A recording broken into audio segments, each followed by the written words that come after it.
Bismillahirrahmanirrahim. Alhamdulillahi rabbil alamin. Wassalatu wassalamu ala asyrafil anbiya'i wal mursalin Sayyidina wa maulana Muhammadin wa ala alihi wa sahbihi ajma'in, amma ba'du. Qala al-muallifu rahimahullahu ta'ala wa nafa'ana bihi wa bi barakati ulumihi fid dharain amin.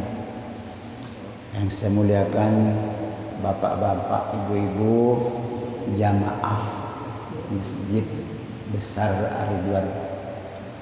Alhamdulillah, pada malam ini kita lanjutkan pengajian kita sebagaimana biasanya. Pada malam ini tema pelajaran kita ialah keutamaan salam dan perintah menyebarkannya. Ini perlu dipahami Pak ini. Keutamaan salam dan perintah menyebarkannya. Kita baca firman Allah Subhanahu wa taala, bismillahirrahmanirrahim. Qala Allah ta'ala, ya ayyuhalladzina amanu la tadkhulu buyutan khayra buyutikum hatta tasta'nisu wa tusallimu ala ahliha. Wa qala ta'ala, fa idza dakhaltum buyutan fasallimu ala anfusikum tahiyatan min indillahi mubarakatan thayyibatan. Ini Pak yang mau dipahami ini ya. Salam. Allah Subhanahu wa ta'ala berfirman, wahai orang-orang yang beriman, janganlah kamu memasuki rumah yang bukan rumahmu sebelum meminta izin dan memberi salam kepada penghuninya. Itu satu ayat Al-Quran itu surah An-Nur. Jadi kalau kita mau masuk ke rumah orang, datang ke rumah orang, itu salam. Salam Islam bagaimana nanti di sini disebutkan. Maka apabila kamu memasuki suatu rumah ini hendaklah kamu memberi salam kepada penghuninya. Hendaklah kamu memberi salam kepada penghuninya. Penghuni rumah itu ada dua. Pertama, makhluk normal seperti kita. Ada juga makhluk halus. Makanya kita kalau masuk ke rumah kita salam. Ada orang atau tidak ada orang, tetap assalamualaikum minimal, atau assalamualaikum warahmatullah. Kalau ada orang tidak dijawab. Kalau tidak ada orang, ada makhluk halus di situ, makhluk halus yang jahat, dia pergi, tidak mengganggu di rumah itu. Itu salam. Jadi di sini dikatakan salam yang ditetapkan di sisi Allah. Apa salam ditetapkan di sisi Allah? Tidak boleh dirubah.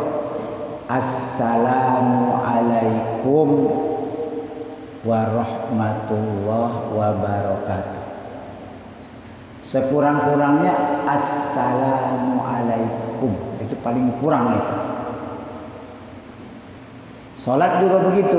Assalamualaikum warahmatullahi. Salat, salam dalam salat, salam di luar salat, begitu. Itu salam. Kemudian salam itu mengandungi yang diberi berkat lagi baik. Jadi kalimat ucapan assalamualaikum itu berkat lagi baik. Bagaimana cerita berkat kalimat salam ini? Luar biasa. Jadi kalimat salam itu pertama dia doa. Doa. Artinya anta bihifzillah. Engkau senantiasa dalam pemeliharaan Allah. Itu artinya. Jadi dalam Islam itu salam. Kalau dalam non-Islam kan ada selamat pagi, ada selamat siang, ada selamat sore, ada selamat malam. Itu semuanya produk kafir.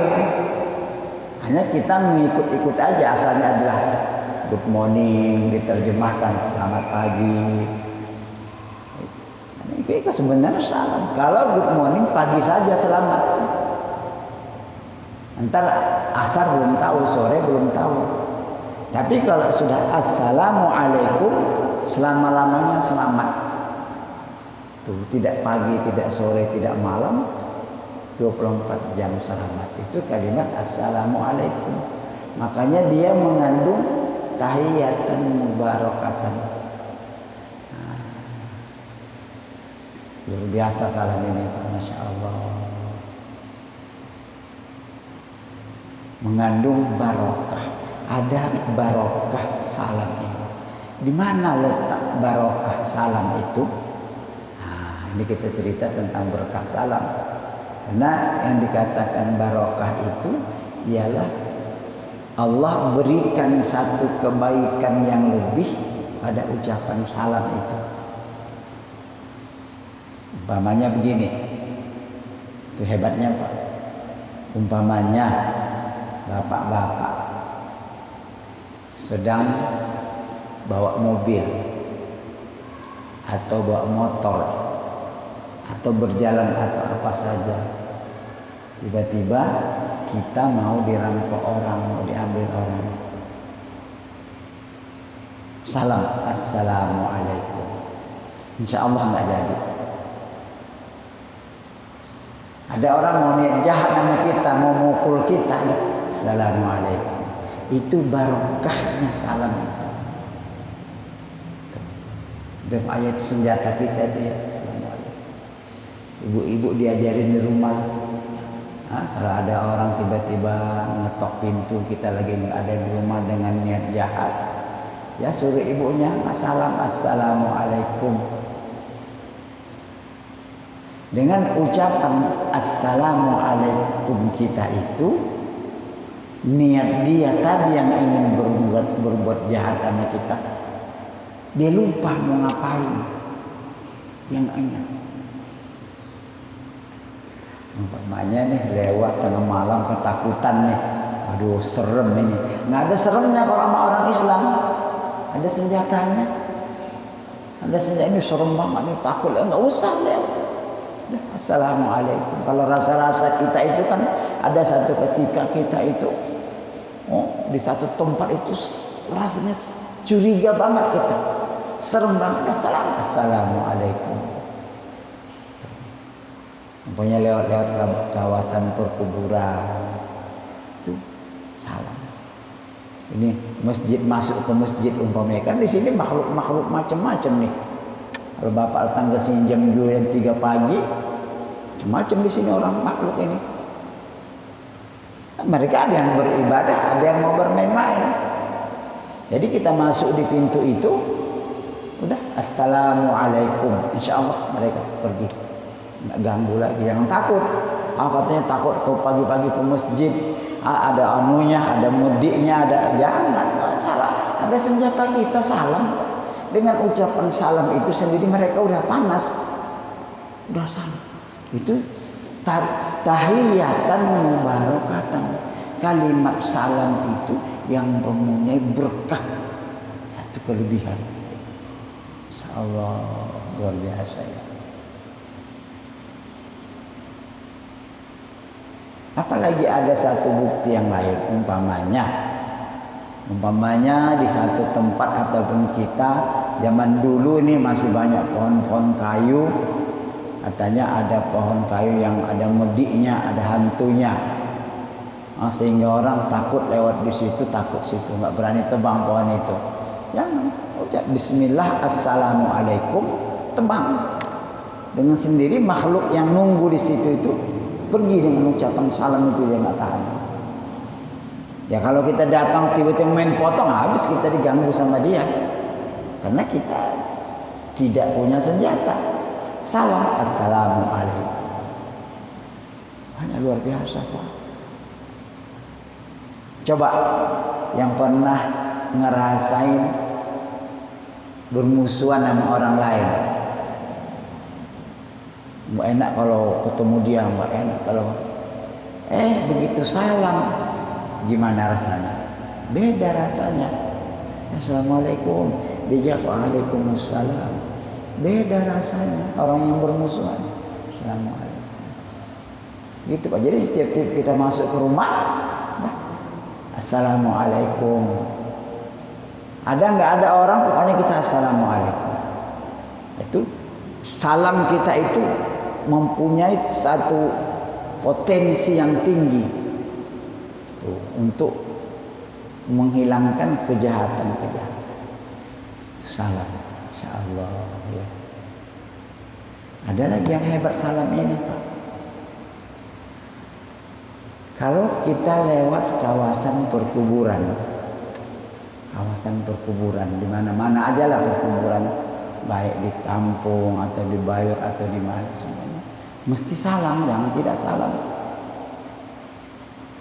Karena apabila kita masuk satu perkuburan itu, ya pokoknya ada kubur di situ, berapa orang saja, baik banyak ataupun sedikit, assalamualaikum ahlad diyar minal mu'minina wal muslimin wa nahnu insyaallah bikum lahiqun nas'alullaha lana walakumul afiyah. Itu semua orang yang ada di perkuburan itu jawab. Dan mereka gembira dengan salam kita itu. Itu dahsyatnya mubarakah berkatnya salam. Jadi jangan kita ngantar jenazah ke kubur, masuk aja, ngantar aja, nggak pakai salam. Khawatir saya. Apalagi barangkali kayak kapan itu yang ziarah, ada yang ziarah ke makam wali Allah. Jangan nggak salam supaya maksudnya kita disambut. Kalau kita ziarah nih ke makam wali Allah, katalah umpamanya di kampung kita di sini Bekasi, almarhum almarhumlah Bapak Kiai Haji Nur Ali umpamanya, kita datang ke Ujung Harapan, salam, assalamualaikum. Itu beliau menyambut ruhnya, karena ruh orang yang begitu nggak mati. Sebab kan enak kita didampingi oleh orang yang seperti itu. Kita berdoa di situ, dia ikut ngaminin. Kan tujuan kita untuk ziarah kubur itu kan begitu. Kita tabarrukan itu ngambil berkah di kubur orang-orang yang keramat lah kata wali-wali Allah. Kalau kita salam, ditunggu disambut oleh dia. Kemudian kita kan sangat tahlil, ada mau baca yasin, kita berdoa dia ikut aminin.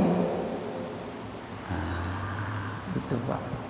Jadi itu luar biasanya salam itu. Dan salam ini, andai kata orang yang dikubur itu sedang digebugin malaikat. Ada kisahnya orang dalam kubur sedang digebugin malaikat. Gini ceritanya, hadis sahih. Nabi bersama para sahabat melewati satu kawasan perkuburan. Nabi dengar ada 2 kubur itu sedang disiksa. Nabi dengar. Nabi namanya Nabi, wali-wali apa beda. Dia dengar itu sedang digebugin malaikat.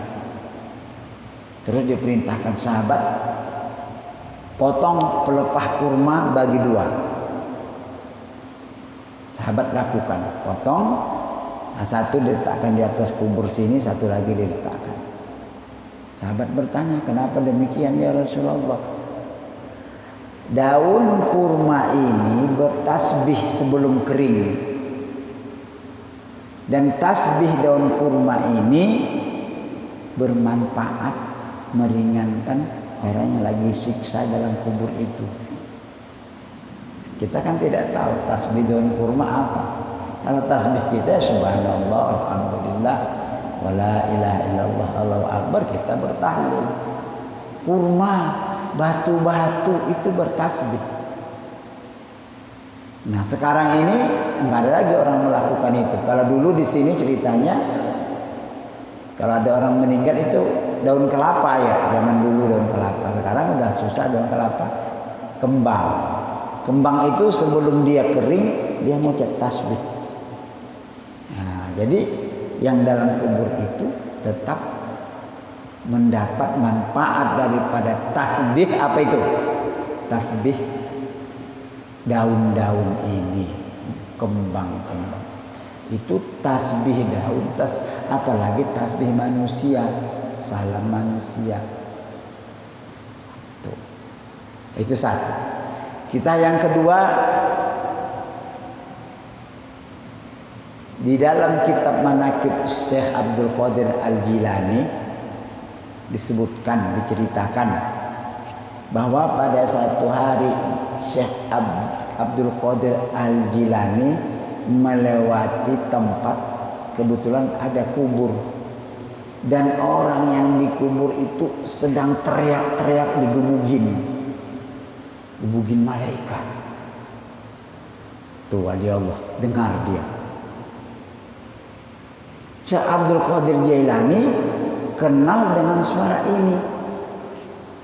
Terus dia ngomong sama Allah, ya Allah, orang yang digebugin ini saya kenal ya Allah. Ini sering lewat madrasah saya, senang dengan madrasah saya. Baru ucapannya seperti itu, berhenti suara itu. Nggak ada lagi teriak-teriak memuki-muki digebugin itu. Makanya salam kita juga sama seperti itu. Nah, gitu Pak gunanya itu Pak. Saya kalau saya giliran saya memimpin talqin di kubur, itu saya duluan ya ke sono, saya dulu pintu gerbang. Takut ini jamaah yang belakang ini nggak ngerti. Saya duluan salam. Assalamualaikum ala diyar minal mu'minin wal muslimin wa nahnu insyaallah bikum lahiqun nas'alullah lana wa lakum al-afiyah. Jadi kita rombongan kita udah salam semuanya. Karena tidak semuanya orang perlu. Nah, ini masalahnya. Minimal Pak kalau masuk ke kawasan perkuburan itu assalamualaikum ya ahlal kubur. Itu aja masa berat banget. Kalau kita datang tidak salam, artinya tidak ada kita memberikan sedikit pertolongan apapun kepada orang yang di situ. Kalau kita salam, minimal salam kita itu seperti tadi itu, mengurangkan. Masya Allah. Luar biasa Pak. Makanya perkuburan ini bertingkat-tingkat. Ya, ada martabatnya perkuburan kita. Ada kawasan perkuburan orang-orang alim. Seperti kalau Bapak pergi ke Ujung Harapan, itu orang-orang alim semuanya. Almarhum Al-Maghfurullah Kiai Haji Alik, ontek dia khusus. Saudara-saudaranya, anak-anaknya, ustadz-ustadz semua. Ada orang biasa, ada guru-guru. Ya. Kalau kita pergi ke kawasan perkuburan, umpamanya di Surabaya, di Ampel, atau di mana, itu apabila di situ ada wali Allah, martabat tinggi. Begitu juga kalau di Madinah. Madinah itu luar biasa. Namanya Jannatul Baqi, perkuburan Baqi. Masya Allah. Kita masuk ke Madinah jangan nggak ziarah. Karena selain ziarah di makam Nabi, kita ziarah kepada istri-istri Nabi, sahabat-sahabat Nabi, orang yang hafal-hafal Quran. Salam kita. Dan mereka tahu ini salam dari Tuhan.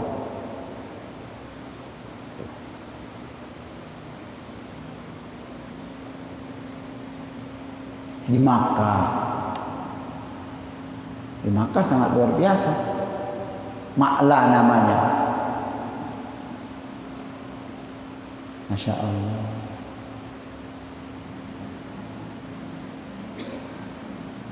Jadi jangan sampai kita ke tempat yang seperti kalau bapak-bapak punya ziarah, mau pergi menunaikan ibadah haji, itu tidak diperlukan ziarah-ziarah itu.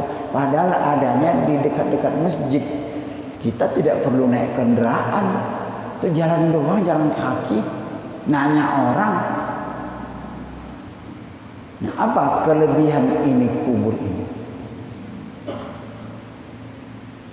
Rasulullah sallallahu alaihi wasallam bertanya kepada Allah dalam hadisnya, ya Allah, ma li ahlil baqi. Nabi bertanya kepada Allah, apa keutamaan orang yang terkubur di Baqi ini? Allah menjawab, hum ahlul jannah. Mereka semuanya ahli surga. Bayangkan Pak. Kemudian Nabi bertanya, wa ma li ahli mu'alla. Apa keistimewaan orang yang meninggal yang dikubur di Ma'la Makkah? Allah jawab apa kepada Nabi? La tas'aluni hum ahli. Jangan engkau tanya aku soal itu. Mereka yang terkubur di perkuburan Baqi ini adalah keluarga aku, kata Allah. Berarti seperti ada satu jaminan orang yang terkubur di dalam kedua tempat ini. Tempat ziarah itu luar biasa bahaya, bersih Pak. Tapi nggak ada pohon-pohonan, nggak ada seperti kita. Batu, kubur, batu. Nah kalau orang Indonesia yang banyak dia ziarah ke almarhum al-Maghfurlah ke Ma'mun Zubair. Banyak orang ziarah, ikutin aja. Ya keluar dari masjid tanya mana tempat Jannatul Baqi ada, cakep, bersih, tidak seperti perkuburan tempat kita. Ziarah minimal kita salam dari mereka itu, karena di situ orang-orang wali Allah, orang-orang alim ya Allah, ahli ilmu itu sangat luar biasa di Makkah, di Madinah itu. Nah ini bapak yang mau pergi haji, pergi umrah nanti perlukan juga itu selain ziarah di makam Nabi, di Jannatul Baqi, perkuburan Baqi di Ma'la itu menjadi target kita. Bukan hanya tawaf ya emang itu kelebihan masing-masing ibadah ini ada nilainya. Nah itu Pak ya kelebihan tadi salam, itu kelebihan salam itu. Assalamualaikum warahmatullahi wabarakatuh. Kalau dikubur assalamualaikum ya ahlal kubur, atau assalamualaikum ahlad diyar minal mu'minin wal muslimin wa nahnu insyaallah bikum lahiqun nas'alullah lana wa lakumul afiyah. Itu yang penting itu. Apalagi yang orang bertugas kubur, tukang talqin, harus dikuasai ini. Nah itu satu. Luar biasa Pak ya salam. Jadi ini rahasia salam itu, kalimat ucapan salam itu mengandung barokah. Nah, kalimat salam itu mengandung barokah. Nah, Kemudian begini, katanya begini.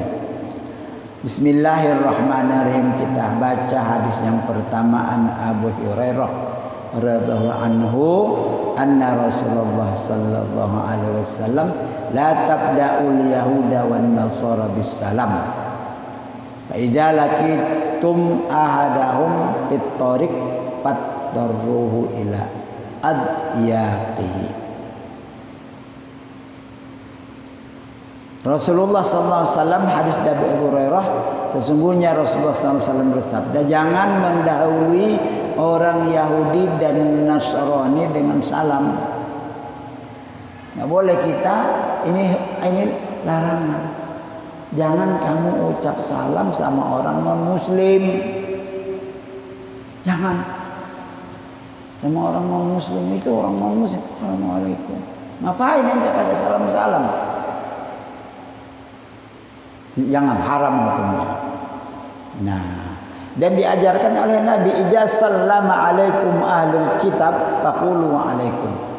Apabila ahlul kitab non muslim itu, kan banyak nih orang yang punya sahabat, ada hubungan bisnis baik dengan mereka. Assalamualaikum ji. Gitu ya. Assalamualaikum ji. Bagaimana kita menjawabnya? Nabi ajarin jawabnya. Jawab dengan wa'alaikum. Kalimat wa'alaikum. Dia bilang assalamualaikum, kita jawab wa'alaikum. Apa artinya? Kalau salam dari orang non-muslim, assalamualaikum, artinya dia nyumpahin kita supaya engkau celaka, supaya engkau dapat musibah. Itu artinya.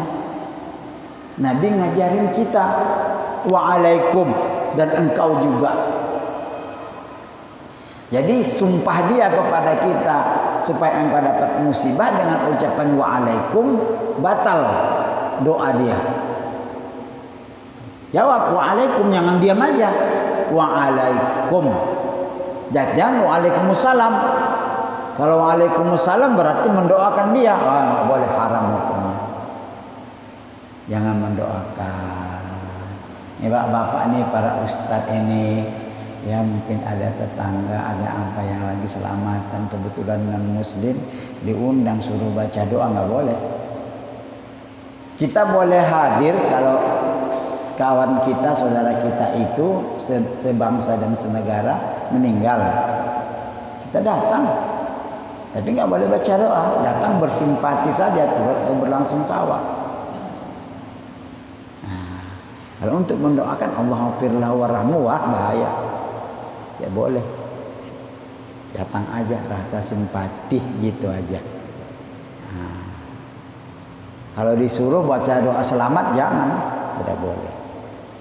Jadi itu jawabnya. Kalau mereka non muslim itu kan banyak sekali sekarang ini, orang punya sahabat baik ya dengan sebuah toko umpamanya atau apa, kita datang, assalamualaikum kata dia, ya kita jawab waalaikum, tapi jangan waalaikumsalam, jawab waalaikum.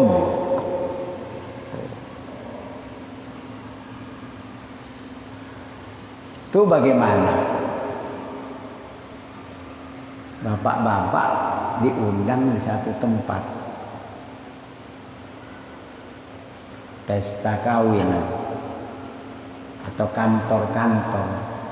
Kemudian pemimpin kantor itu non muslim.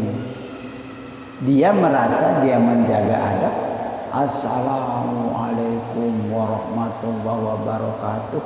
Jawab waalaikum, segitu aja, jangan panjang-panjang. Waalaikum. Artinya dia nyumpahin kita, walaupun dia tidak tahu kalimat itu. Kan kalau kita diundang terkadang, di sekolah sekarang, ya di sekolah gurunya, kepala sekolahnya non muslim. Ya, assalamualaikum warahmatullahi wabarakatuh. Jawab waalaikum, udah segitu aja.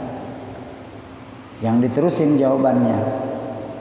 Nah, kecuali, begini ceritanya nih. Bismillahirrahmanirrahim. Wa an Usamah radhiyallahu anhu anna Nabi sallallahu alaihi wasallam marra ala majlisin fihi ikhtilatun minal muslimin wal musyrikin abadat al-awsan wal yahuda fasallama alaihimun nabi sallallahu alaihi wasallam. Muttafaqun alaih. Hadis dari sahabat Usamah. Rasulullah sallallahu alaihi wasallam lewat di satu majelis. Di majelis itu terdapat ada orang Islam, ada orang musyrik, ada penyembah berhala dan Yahudi. Lalu Nabi mengucapkan Assalamualaikum. Boleh. Kalau di situ berkumpul orang Islam, kita tahu ada orang Islam, kita kenal dia orang Islam. Tapi ada juga non muslim, boleh kita mengucapkan salam dengan niat salam kepada orang Islam itu. Itu Nabi begitu. Jadi satu hari Nabi lewat satu kampung, di situ ada orang musyrik. Kalau kita di sini kan ada orang Buddha, orang Hindu, orang Kristen, orang apa segala macam. Tidak apa-apa kalau Pak Kiai Ma'ruf Amin mengucap salam itu boleh. Ini salam ini. Assalamualaikum. Ditambahnya lagi apa lagi? Salam. Wah, salam. Apalagi host nggak paham saya. Itu bukan salam kita. Salam kita kalau ada orang Islam itu pejabat-pejabat itu benar itu Assalamualaikum, khususnya orang Islam. Tapi kalau khusus kepada mereka nggak boleh kita katakan, nggak boleh. Nah, jadi 3 perkara itu. Pertama, kalau orang non muslim mengucap kepada kita Assalamualaikum, jawab dengan Waalaikum. Itu aja ya. 1. Tidak boleh mengucapkan salam mendahului kepada non-muslim. Kalau ada perkumpulan non-muslim dan Islam, boleh mengucapkan Assalamualaikum. Nah, sekarang Bapak ada pertanyaan. Silakan, ada pertanyaan nih.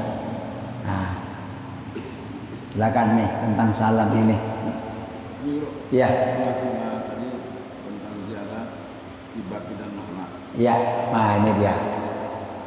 Ini masalah sekarang ini di Arab Saudi dikuasai sama Wahabi. Itu bagaimana tuh? Kan ziarah itu nggak boleh ziarah sama Wahabi itu. Ya. Itu gimana? Nggak boleh masuk, nggak boleh depan pintu. Boleh Pak sekarang. Wahabi itu nggak boleh masuk. Boleh sekarang boleh. Boleh. Yang kenyataannya bahkan nanti begini, kalau bapak-bapak di situ pertama depan Nabi. Dari belakang masjid itu, dari pintu masjid belakang nih, ini ziarah Nabi nih. Terus berjalan itu udah perkuburan Baqi. Jalan ke sana udah ada orang-orang Arab yang bisa berbahasa Indonesia. Pak ziarah. Ayo jalan terus. Boleh sekarang terus masuk ke sana diikutin. Mereka nggak berani melarang orang ziarah. Namanya ziarah perintah Rasulullah. Jadi kita harus ambil. Yang tidak boleh itu ibu-ibu. Nah, kalau ibu-ibu itu dia di pinggir pagar saja masuk, di pinggir pagar kan ada lubang-lubangnya segitu tuh. Nah, segi 4 itu. Masuk situ. Salam aja nggak apa-apa. Udah Assalamualaikum warahmatullahi wabarakatuh. Makanya kita hafalin. Masya Allah. Nabi mengatakan bertanya kepada Allah, apa kelebihan orang ahli Baqi ini, perkuburan di Madinah ini? Hum ahlul jannah. Mereka ini ahli surga. Ingin nggak mati di situ, Pak? Ingin kita. Nah, mati di situ untung. Nah, orang takut mati di Makkah. Ya Allah. Mati di sini mah digebugin malaikat. Di sana hadis. Itu hadis Nabi yang bertanya kepada Allah. Bahkan martabat perkuburan Baqi, perkuburan Ma'la di Makkah itu lebih tinggi daripada Baqi. Tertib masuk. Banyak orang-orang ziarah itu wali Allah. Kalau di mana? Kalau di Madinah ada Nabi. Kemudian masuk istri-istri Nabi, sahabat-sahabat Nabi, penghafal Quran, Sayyidina Utsman, sahabat semua. Kalau di Makkah itu ada istri Nabi Siti Khadijah. Allahu Akbar. Itu spesial, itu khusus. Orang-orang wali-wali Allah. Udah masuk sebentar aja di perkuburan itu. Allah. Tapi salamnya penting, jangan nggak salam. Nah, itu dia. Salam itu yang paling penting, tanda kita datang. Ya masa ingat rumah masa orang menyelonong aja masuk ke rumah orang. Jangan. Kan dilarang oleh Nabi kan. Apabila kamu masuk ke rumah orang, fasallimu ala ahliha. Ucap salam dong. Assalamualaikum. Kubur juga begitu, itu rumah mereka. Assalamualaikum. Gitu Pak ya. Di sana tempat kan boleh ziarah kubur. Ya, di luar. Ya, di Madinah dan Mekah. Iya. Ternyata di sini banyak ziarah kubur perempuan di mana? Di mana itu? Di Bayu, di mana-mana. Iya. Perempuan sedangkan dia kan nggak boleh ziarah kubur tuh. Karena Iya. auratnya kadang-kadang nggak terjaga gitu. Di tempat kita ini mau ditegakkan peraturan itu nggak boleh. Sebenarnya jadi begini peraturannya. Kuntu nahaituhu an ziyaratil kubur, itu hadisnya. Dulu aku, kata Nabi, melarang kamu untuk ziarah kubur. Dulu awal-awal Islam, jangan ziarah kubur. Kemudian Nabi kata fazuruha, sekarang ziarahlah. Perintah Nabi itu, perintah ziarahlah sekarang. Dulu nggak, sekarang. Nah, mengenai perempuan itu hanya dilarang pergi ke kubur itu waktu ngantar jenazah hari pertama. Tapi sekarang mereka udah ikut Pak, udah ikut. Nggak bisa kita larang. Ayahnya, emaknya mau kita, susah sekarang ini. Udahlah, pokoknya karena adat kubur itu luar biasa. Tidak boleh nginjak kubur itu, nggak boleh melangkahi kubur itu, apalagi duduk dulu di atas nisan kubur itu. Dalam hadis saya dikatakan, daripada kamu duduk di atas kubur itu, di batu nisan itu, lebih baik kamu duduk di bara api. Bayangkan itu. Kecuali darurat ya, darurat nggak ada jalan lagi. Kalau perkuburan seperti perkuburan Malaka yang ada di Jakarta itu rapi benar mereka susun. Nggak ada kita ngelangkain kubur. Hanya di sini kita, ya itulah karena terlalu sempit.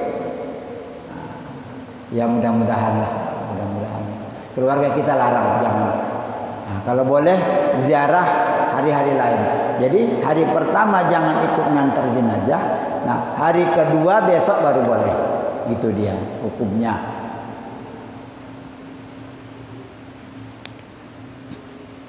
Kenapa? Karena perempuan itu terkadang lemah imannya.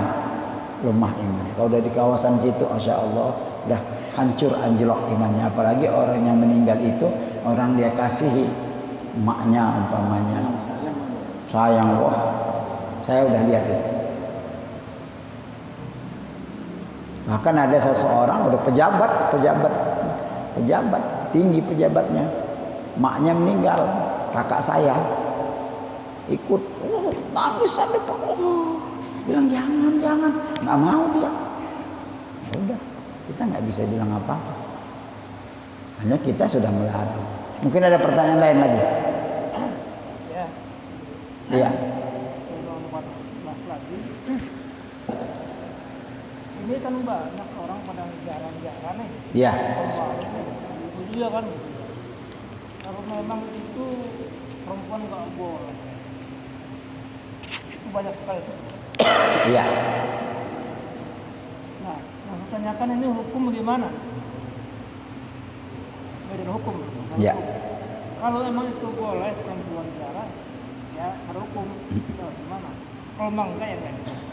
Jangan ada ya ada simpang siurnya. Oh ini boleh enggak? Ya. Mohon tegasan. Satu dulu ya. Ya. Dua ya. Dua ya. Tadi guru menjelaskan kalau orang meninggal dulu nih tahun 90-an ya. Kalau orang meninggal tuh pakai daun berarak ya. Daun Ya. kelapa ya. Daun kelapa. Daun kelapa gitu ya. Memang setengah juga ya. Saya buat meninggal itu memang apa yang dicari-cari itu daun kelapa dicari. Ya. Itu faedahnya apa? Itu apakah disunahkan? Apa memang adat? Dan maunannya apa itu? Ya. Mohon jelaskan. Ya. Terima kasih. Hadis yang pertama, kuntu nahaitukum an ziyaratiha. Dulu aku larang kamu ziarah kubur. Laki-laki atau perempuan dulu? Laki-laki perempuan kan sama. Dulu. Kemudian pazuruha.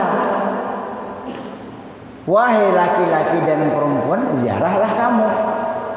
Perintahnya laki-laki perempuan juga. Jadi ada juga perintah bagi perempuan untuk ziarah. Nah, gitu.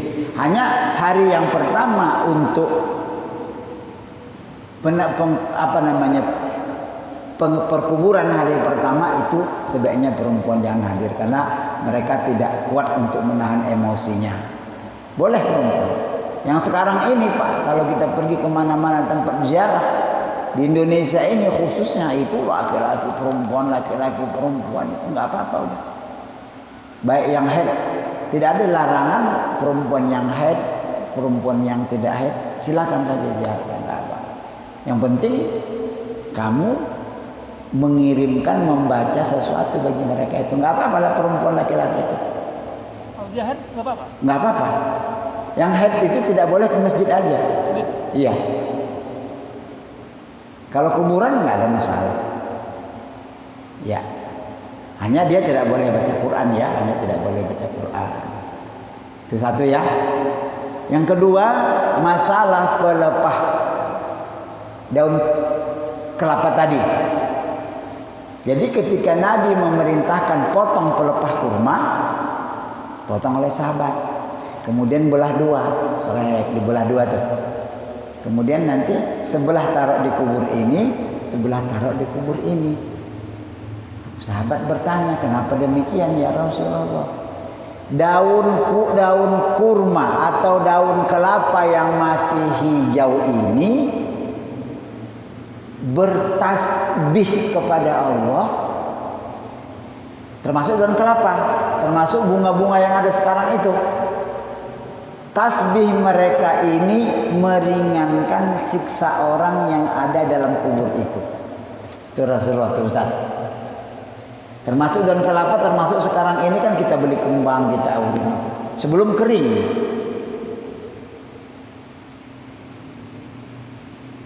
Makanya kebanyakan begini,